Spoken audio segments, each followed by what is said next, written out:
नमस्कार दोस्तों, मैं अमरचंद यूपीएन समाचार 24x7 मथुरा से। ये एक जमनापता में एक घटना हुई है। इस घटना के बारे में बहन अंजलि हमें कुछ बता रही हैं। तो बहन, ये क्या घटना हुई है यहाँ पे?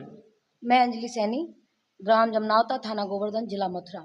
यह घटना एक प्रथा की आड़ में भूमाफियाओं द्वारा घर में घुसकर किए गए जानलेवा एक घटना है, जो कि 31 अगस्त 2024 को रात्रि 10 साढ़े 10 बजे के बीच में हुई।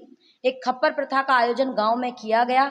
उस प्रथा के चलते भूमाफिया किस्म के लोग, जो पूर्व से ही मेरे पिताजी से दुश्मनी मानते हैं, रंजिश मानते हैं।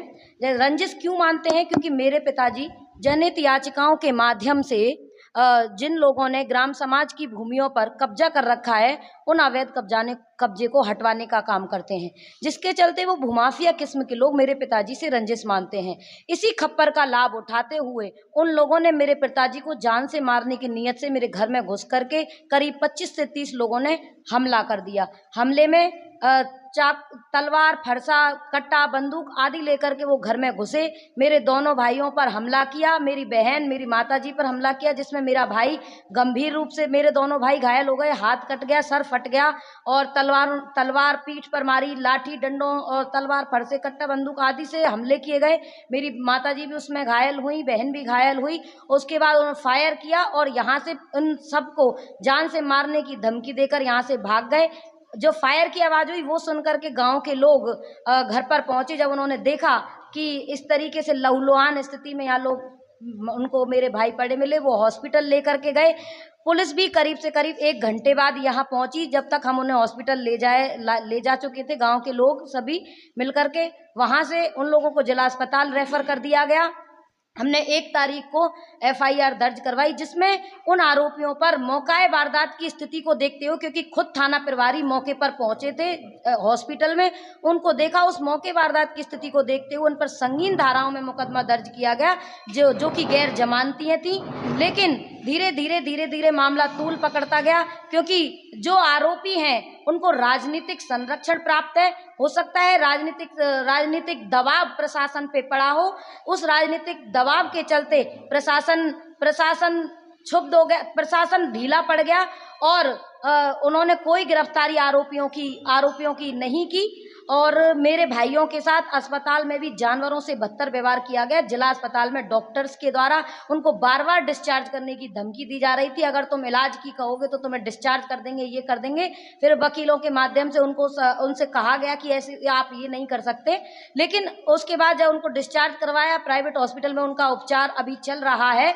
जब समाज में आक्रोश आया कि हमारे साथ इस तरीके का अन्याय हो रहा है, तो 5 सितंबर को एक न्याय पंचायत का आयोजन किया गया, जिस न्याय पंचायत में SHO महोदय खुद उस पंचायत में पहुंचे और उन्होंने कहा कि हमें थोड़ा समय दीजिए, हम जल्दी उन लोगों को गिरफ्तार करके जेल भेजने का काम करेंगे। लेकिन विडंबना देखिए, राजनीतिक दबाव इतना देखिए कि आरोपियों को खुद संरक्षण शासन सत्ता द्वारा दिया जा रहा है, तो आम जन में भय होना स्वाभाविक सी बात हो गई है। उस पंचायत के बाद हमने भी पुलिस शासन को चेताया कि अगर 6 दिन के अंदर उन आरोपियों को गिरफ्तार कर जेल नहीं भेजा जाता है, तो हम 12 सितंबर को धरना प्रदर्शन, आमरण अनशन आंदोलन करने के लिए बाध्य होंगे। तो आप देखेंगे कि 10 अगस्त को एक न्यूज आती है कि आप मथुरा पुलिस के ट्विटर हैंडल पर देखेंगे, SSP मथुरा के फेसबुक हैंडल पर देखेंगे कि उन्होंने एक जानलेवे हमले को कैसे मारपीट में तब्दील कर दिया। उनको लिखने में शर्म नहीं आई। उन्होंने लिखा कि गोवर्धन पुलिस द्वारा